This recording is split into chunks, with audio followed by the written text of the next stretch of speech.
the role of marketing communications. The role can be seen in one of two ways. First is about creating brand values. The idea, the old established idea with advertising and the growth of the advertising industry in the 60s, the 70s and the 80s was based on the premise that we need to influence the way in which audiences think and feel about our brand. And you're familiar, I'm sure, with current ideas about getting people to adopt brand values. Well, that is very important, and well, I'm not in any way dismissing that. But in recent years, say the last decade, we've started to see greater emphasis on the behavioral aspect of communications. And one of the reasons for this is that organizations, managers, were saying, well, okay, it's great to create all this brand value, which I'm not sure how I can measure, and I'm not sure what it contributes to the bottom line. And it's even more difficult for me to actually be accountable for that expenditure, that investment, with my directors. Therefore, let's switch into behavior. Let's encourage our audiences to behave in a particular way. Let's get our audiences to do something, because if they do something, we can then measure it. And if it moves, measure it. And we can measure it and start to be accountable for the investment in marketing communications activities. And I think the first sign away from the in the advertising industry was the shift towards direct response advertising. And there are some quotes that up to 40% of television ads are direct response. That's not a current figure, but I've heard that one bandied about.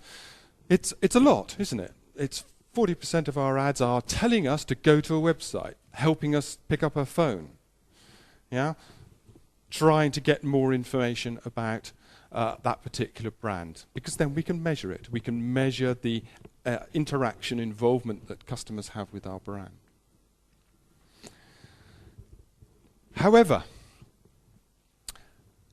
whilst it's most advertising, most marketing communications activities are a blend of these two particular components, what we're actually trying to do is to understand how we can create engagement. And perhaps the central role of marketing communications is to actually engage audiences. If you remember, the audience is the focus of our marketing communications activity. The role of marketing communications is therefore to engage those audiences, whether that be a mass audience or whether it would be on a one-to-one basis. We need to find a way in which we can engage audiences successfully, effectively, and keep those audiences with us. The question, I suppose, is what is engagement? And here, we're creating brand values. Does anybody know what this brand is?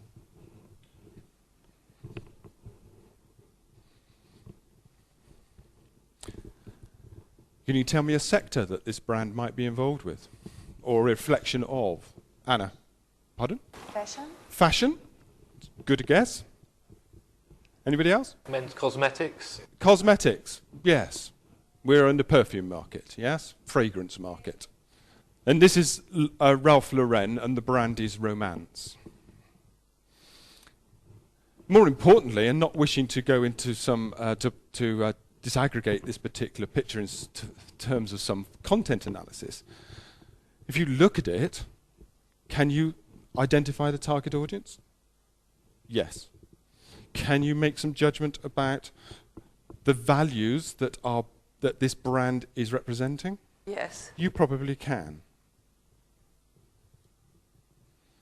This is getting you to think and feel in a particular way. What's this brand?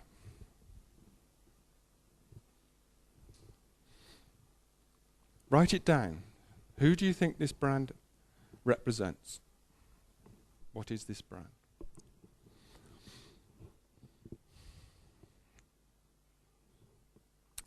Paolo? I was just thinking a luxury hotel, something like that. I don't know, because nothing specific in it. Nothing specific comes to mind? I think it's the cooker in the background. Yeah, Arga. Very good, very good. Now, I've used this on with a number of students, and very often I get answers like Chanel or whatever, because we're following on from the previous particular depiction. You're quite right. This is a campaign called Love Your Arga, and is about the cooker in the background. Now, does this actually tell you anything about the cooker? Does this provide any concrete information about its BTU, its capacity, its energy efficiency? No. But it certainly does get you to think and feel in a particular way about this brand. And probably what is so good about this particular ad is it gets you to think and feel about a cooker in a different way to most of the market, most of its competitors. I'm sorry, some of you might find this a little disturbing, but can you identify what this is about? Angela? Road safety. Yeah. Road safety, a government campaign designed to get us all to belt up in the back of cars. So, what's this one doing? It's getting us to change behaviour. This campaign is not about making us think or feel necessarily, although there is an element of that in this particular ad. This is getting us to do something, to change the way we behave. And of course, organizations, brands can do this in a similar way, perhaps not in such a disturbing way, but use it in a way to help us switch our brand allegiance. And of course, this particular ad, this is taken from, reflects Tesco, the major supermarket in the UK, and starting to spread its wings internationally in a very, very interesting way. And here we get the lady is encouraging us to use our reward card and keep it on our keyring and to use it when we're exchanging. Changing our behaviour, getting us to think and feel in different ways. So, if we're looking at the role of marketing communications, I'm suggesting that it's about these two things. One, it's about thinking and feeling about brands, and the other one is about getting us to change our behaviour. And a lot of marketing communications is not just about one of these, it's about a blend of both of them, in particular direct response marketing that I referred to earlier.